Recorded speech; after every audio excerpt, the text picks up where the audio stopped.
हरिद्वार से हमारे बीच में एडवोकेट विवेक जगारिया जी यहाँ पे राहुल गांधी का समर्थन करने के लिए जुटे हैं और आइए बात करते हैं और जानते हैं इनसे कि किस प्रकार से ये राहुल गांधी का समर्थन करते हैं। क्या कहना चाहेंगे, बोर्ड के पेपर जो है लीक होते हैं, जो इस विषय में क्या कहना चाहेंगे? देखिए, सबसे पहले ये विडम्बना है कि हमारे देश में उत्तराखंड में सबसे ज्यादा मामले पेपर लीक के मामले हुए हैं, जो कि एक बार नहीं, दो बार नहीं, कम से कम 90 से ऊपर मामले पेपर लीक हुए हैं। इसमें ये देखा जा सकता है कि छात्र जो है, छात्र हैं पूरा मेहनत करते हैं, उनके माता पिता उनके पैसे लगाकर उसको पूरा मेहनत करके उसको पढ़ने के लिए भेजते हैं और अंतिम में उनको ये दिखाई देता है कि जो पेपर है वो लीक हो गया। और जबकि जो इसमें जिम्मेदार व्यक्ति है धर्मेंद्र प्रधान, वो इस्तीफा देने को तैयार नहीं है, क्योंकि हम ये देख सकते हैं, हम समझ सकते हैं कि एक बार पेपर लीक हो गया कोई इशू नहीं, दो बार हो गया ठीक है, तीसरी बार हो गया ठीक है, लेकिन 90 से ऊपर मामले ले तो यहाँ तो ये समझा जा सकता है कि सोची समझी साजिश है यह है।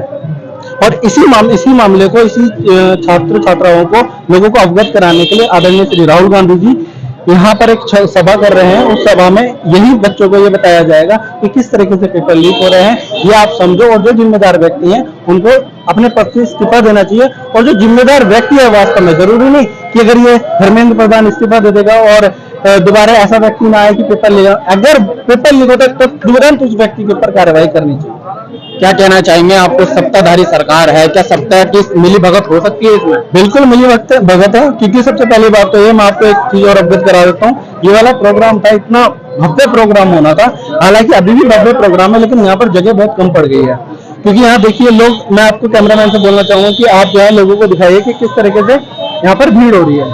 ये भीड़ ये दर्शाती है कि आने वाले समय में जो पीएम की तस्वीर है वो बदलेगी और जो वास्तव में जो पीएम का हकदार है, इस तरीके से गलत तरीके से वोटिंग होकर और लोकसभा में ऐसे सांसद बैठे हुए हैं जिनको ना तो हम सही से उनका नाम जानते हैं, ना लोकसभा में हमारी कोई बात को सही तरीके से रखते हैं। तो भविष्य में हम चाहेंगे कि ऐसे व्यक्ति वहां पर पहुंचे जो हमारी बातों को रखें, जिससे देश की स्थिति सुधरे।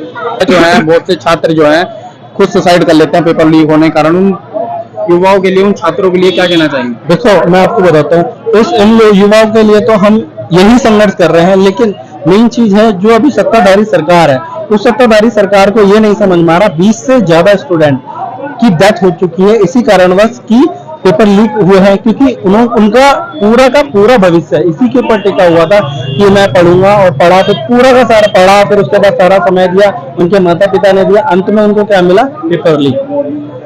अब अपनी प्रतिभा दिखाना चाहते थे वो भी नहीं दिखा सकते, सोचो ना, वो भी खत्म